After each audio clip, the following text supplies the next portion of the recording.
Hey Cancer, how's it going? Hope you're doing well today. Let's take a look into your reading for the last week of February. So this is for your Sun, Moon, Venus, and Rising placements. We'll look into a general spread, and then we'll look into love messages towards the end. And right now we're going to start out with this Oracle deck that I've had for quite some time and have finally decided to use it. It is the Astro Soul Oracle deck. It's an astrology oracle deck. I'm not an astrologer, but I sure do love astrology and learning all that I can. Um, there's so much that's involved with astrology, just all the different concepts that tie in together to make sense out of our lives. Basically, it's wild. I love it. But yeah, we've got the opposition card coming out. Opposition is it is an angle, an 180-degree angle that two planets or two points in the sky could create that are actually opposites of one another.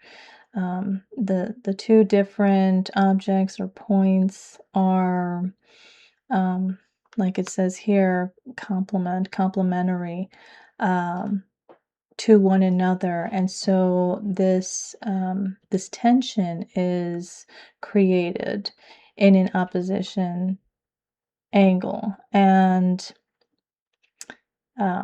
what it does is it feels frictional at first whenever the energies of these 2 points emerge.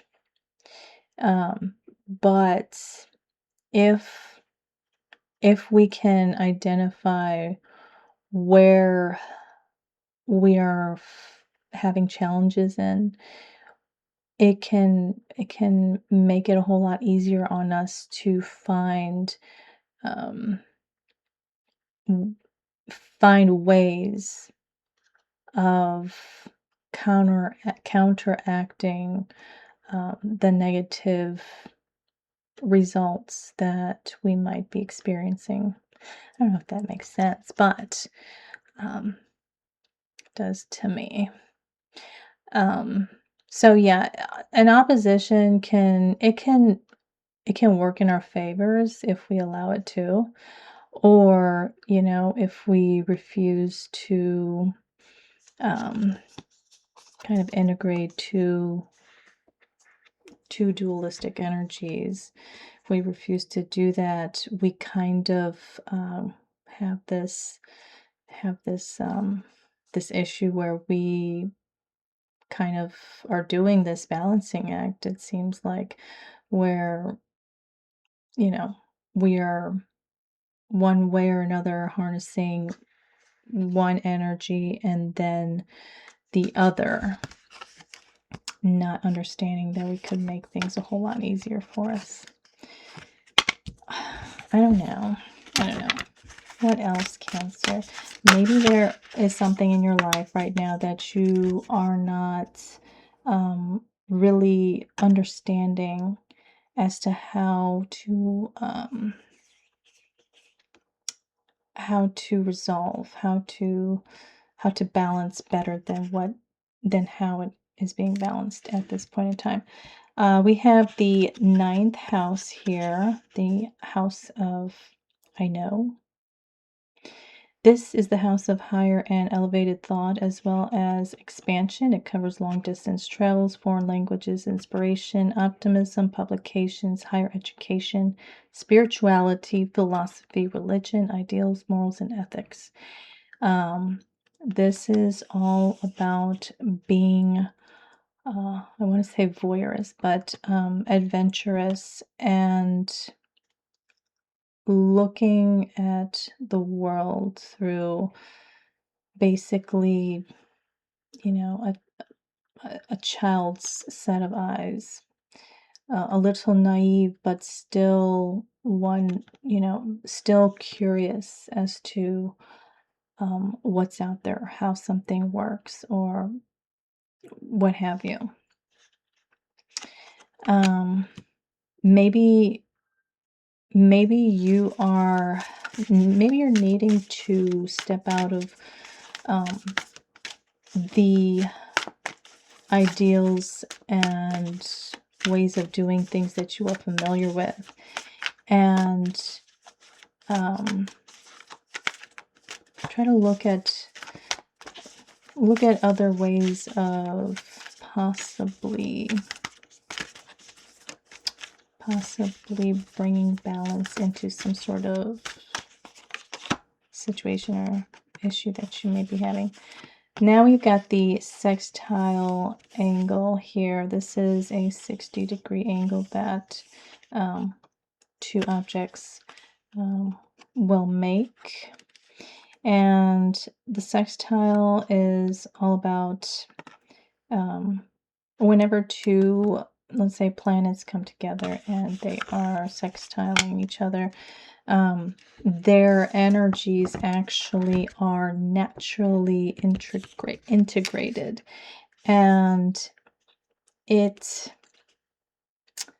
so they are integrated together, but it's up to you to actually understand and learn how to utilize that, the byproduct type of energy that they produce. So it's something that's not I don't want to say not familiar, but it's an energy that's produced that requires you to put effort and thought into your motives and actions. You have the solar eclipse coming out and the sun. So the sun right now, the sun is all about self-expression, the ego. This is us and how we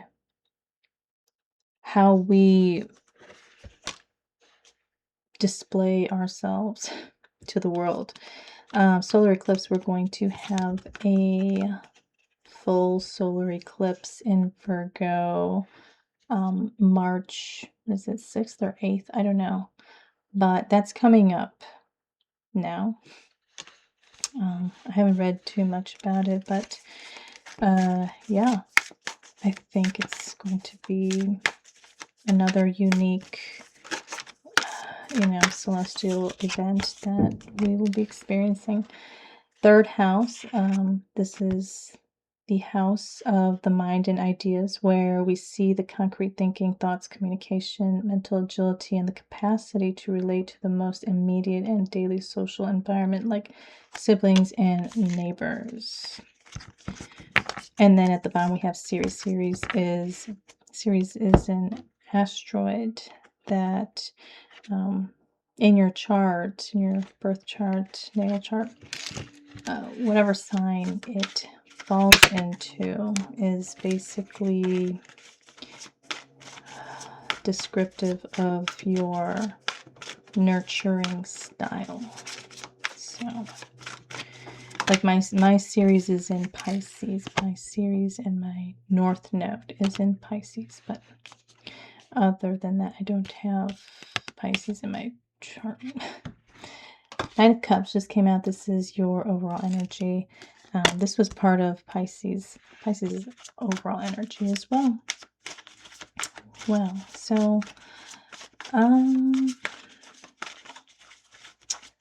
you may be, I don't know, I feel like you might have been possibly experiencing some sort of tension or imbalance in some sort of dynamic, and you may have, or you will be soon, be finding different ways of finding, you'll be finding different ways to resolve the conflict that stands between you and whoever it is. And opening up to these different ways of dealing with things is going to help you better understand that ways that you didn't think of originally are going to open up opportunity for, I don't know, something else. The Hanged Man, this is Piscean energy. Knight of Swords, this is air energy. The Chariot, that's your energy. The Hanged Man is not it's not making any decisive moves, is not communicating anything. The Hanged Man is an energy of just simply observing and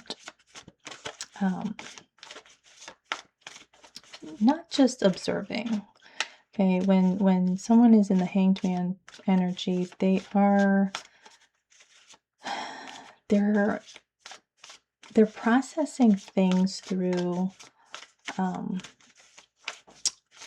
a higher level of consciousness.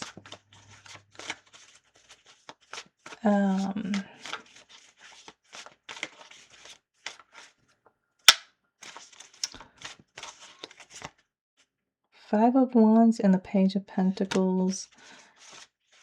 I feel like the Tower at the bottom and the Strength behind that. I think this has a lot to do with, and I don't know if this is currently happening, but I feel like you have a lot that you want to communicate, and you may possibly be on the brink of doing so because of what you have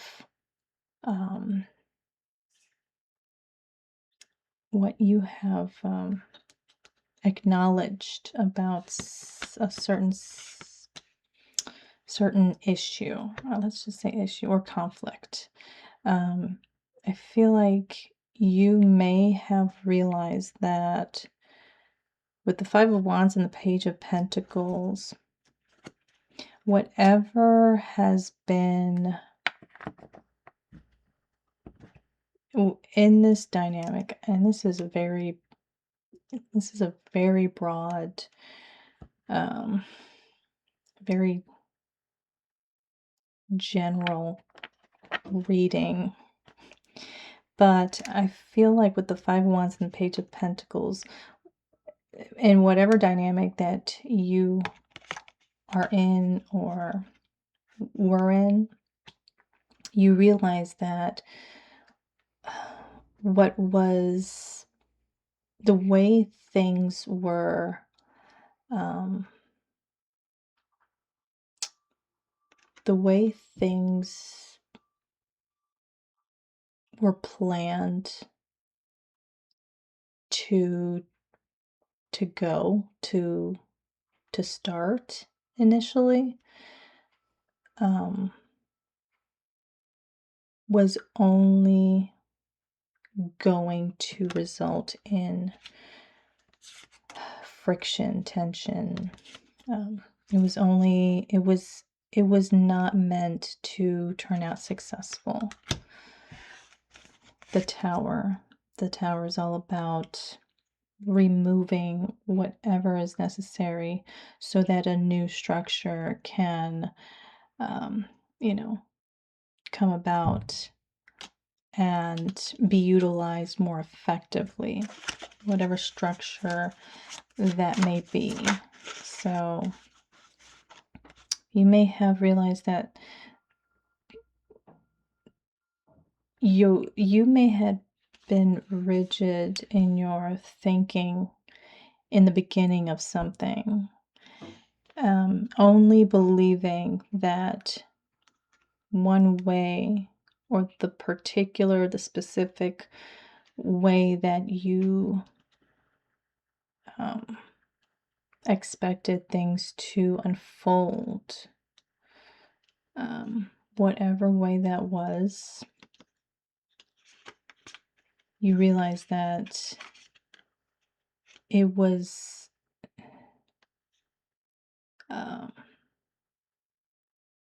it would only be met with you know, a defeat after a lot of conflict, a lot of back and forth in a negative way. The Hermit. The Hermit. You've been spending a lot of time on your own, reflecting and introspecting on whatever this is, and your realization, like I'm getting with the solar eclipse card here, your realization may have come in during our new moon solar eclipse in Aquarius. If not, you know, don't take it if it doesn't resonate. Maybe you'll realize something in our next one. Anyways, we all get some sort of illumination over something, whether it be something of a larger magnitude or something that is minuscule in our lives. We always will receive some sort of insight. But I feel like you had come to the realization that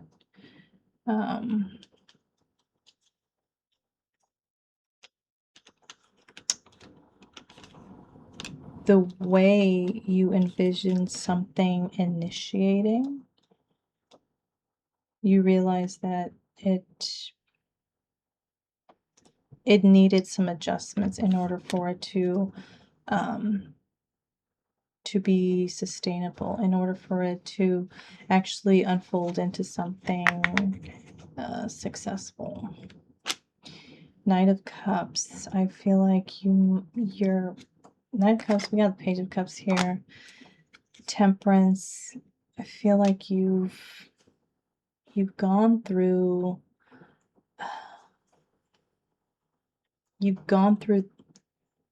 at least, I want to say, I don't know why, but I want to say at least the purification step of your alchemical process, to where you're able to see things more clearly from a higher view, with the Hanged Man and the Temperance. And you are utilizing this mercurial energy here a lot, you know, when it comes to your thoughts, but in a constructive and in a very progressive way. I don't know if this makes sense. Cancer. Seven of Cups. I feel like you are more so open now to giving way to other different kinds of possibilities of making something work.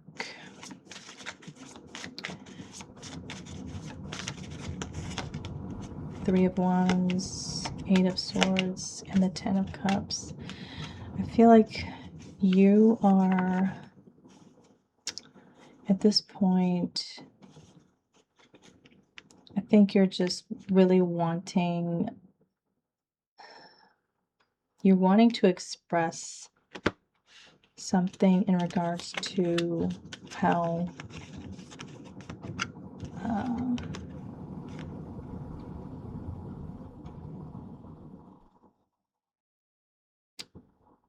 you're wanting to express something at the right time.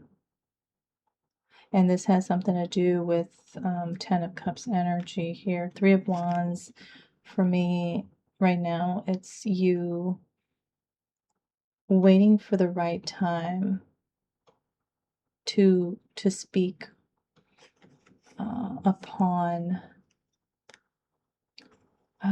Ten of Cups. This is, you know, an emotionally fulfilling relationship. This is a long-term partnership with someone that you have a very deep connection with, someone that understands you, that you feel gets you. This is somebody, looking at this picture here with the Ten of Cups. It's a family here. It's like middle-aged parents and some kids. It's somebody that you feel you could grow old with. I think, yeah, certainly this is definitely a significant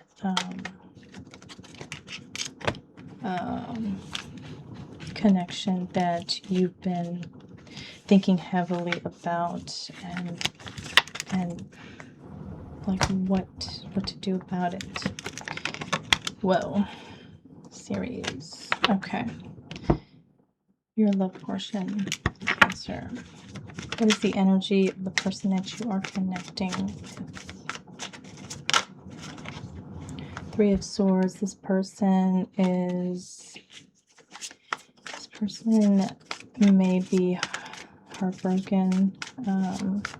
What else? Seven of Cups here. This person is probably trying to, when I see the Three of Swords and the Seven of Cups together, I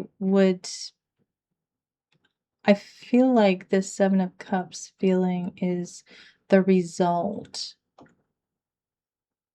or I'm sorry, those Three of Swords is the result of this Seven of Cups energy.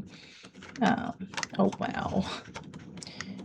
I feel like this person here may have felt like an option, like they were just a potential. And I think at this point in time in your connection with this person, I think this has deeply hurt them.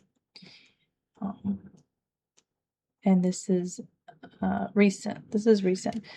We have the Emperor, the King of Wands, the Sun, and the Wheel of Fortune all flipped up in the middle of the deck. This is double Leo and Aries energy here with the Wheel of Fortune. This person here could be an Aries, could be a Leo. Doesn't have to be either of them, but this person knows what they want in life. I feel like they are set on the kind of love, the kind of connection that they want. And so much so that they believe that they will receive it, you know, somewhere, somehow down the line in their life. They're not out seeking it. They just believe that they are aligning with that. And whether it be with you or not, this person here, they know. This person with the Emperor and the King of Wands. I'm getting like a very solitary energy. This person's very comfortable being by themselves, like without a partner. But I think being in connection with you, feeling like an option, probably hurt them tremendously underneath their exterior. So, wow. Cancer, what is your advice? Whoa. Your advice, oh nice. Okay, your advice, Cancer, is, oh my. So we have the Devil, the Two of Wands, and the Empress. I think at this point in time, Cancer, the best thing for you to do is to sit pretty and not take any action. I feel as though, and you can flip-flop this however, but what I'm getting is, and it might not seem like it makes sense coming from your person's standpoint, but it's making sense to me that for you, you need to remain in this Empress energy and wait to see whether or not this person is going to repeat any type of similar patterns from the past that created conflict between you two. So I feel like at this point in time, you should wait in, you shouldn't wait, but just remain in this Empress energy and observe without making any moves just yet, because you want to see if your person has been doing the work or if they have just been going in circles with themselves. So Cancer, I hope that helped. Take care. Bye.